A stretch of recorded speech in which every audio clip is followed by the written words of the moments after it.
विकास जी, हर रितेश जी के 3 गो बहिनिया पका के पका खिला रहे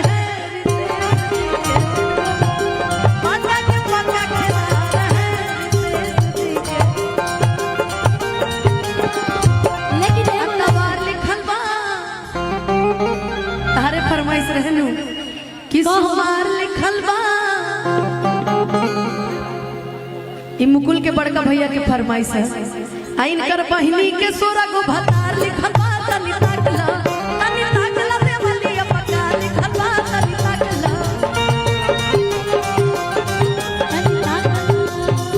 जाओ जाओ, तुम्हें माफ किया, जाओ।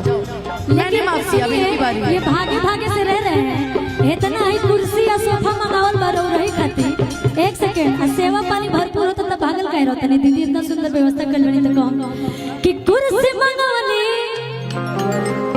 मंगावली तहरा थी एक नाप के बैठा चाप के ना लगल बता द बाबू के बैठा चाप के ना लगल बता द बाबू के बैठा चाप के कुर्सी मंगावली तहरा थी एक नाप के ना ना की कुर्सी मंगवनी। देखो क्या है, रुको रुको भैया, देखो क्या है ना कि सही सही गाना नहीं गाएंगे तो पब्लिक को बुरा लगेगा। की कुर्सी मंगवनी, सही सही दीदी गा दीजिए कि तहरा पीछवा के नाप के बैठा चाप के ना लगल बता द बाप के बैठा चाप के ना लगल बतारा बाप के बैठा चाप के।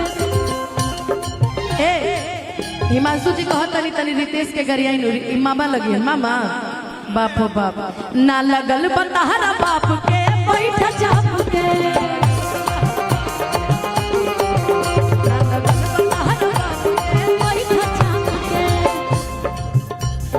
ए हो घरे हमारा तत्ते तो बैठ खाइल माना ए हो घरे हमारा तत्ते तो बैठ खाइल माना राउर घरवा में आइल माना राउर घरवा में आइल माना। ए भैया कि हित हवा हितैनी भाई बाटा, रुको भैया, कि हित हवा हितैनी भाई बाटा निभाई बाटा अभी जीतवा से मुंह मारा भाई बाटा।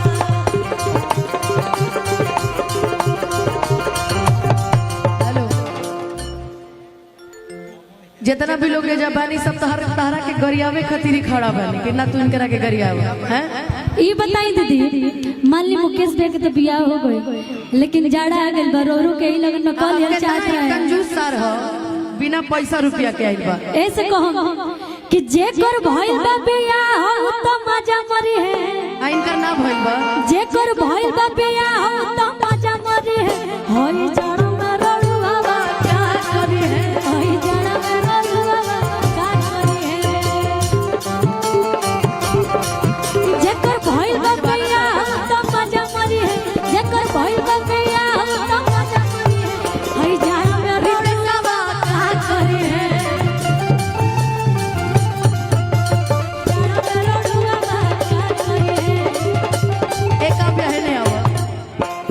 गोरी तो निहने अब हो प्यार वाली बात हो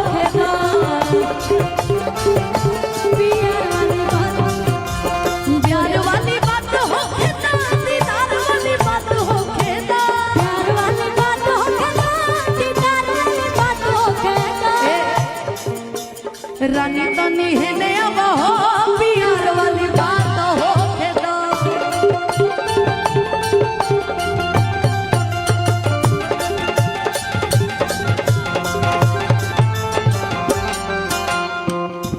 अरे चली गई, सुनो। हेलो, आओ इधर आओ भैया, रुकिए ना। ये गोरी के तरह के बनौलू हो। अच्छा गाना गौलू हो हम कि गोरी के तरह के बना देलू। अरे पगली, गाने में तुम गोरी हो, गोरी वो वाली गोरी हो कि गोरी है कलाइया।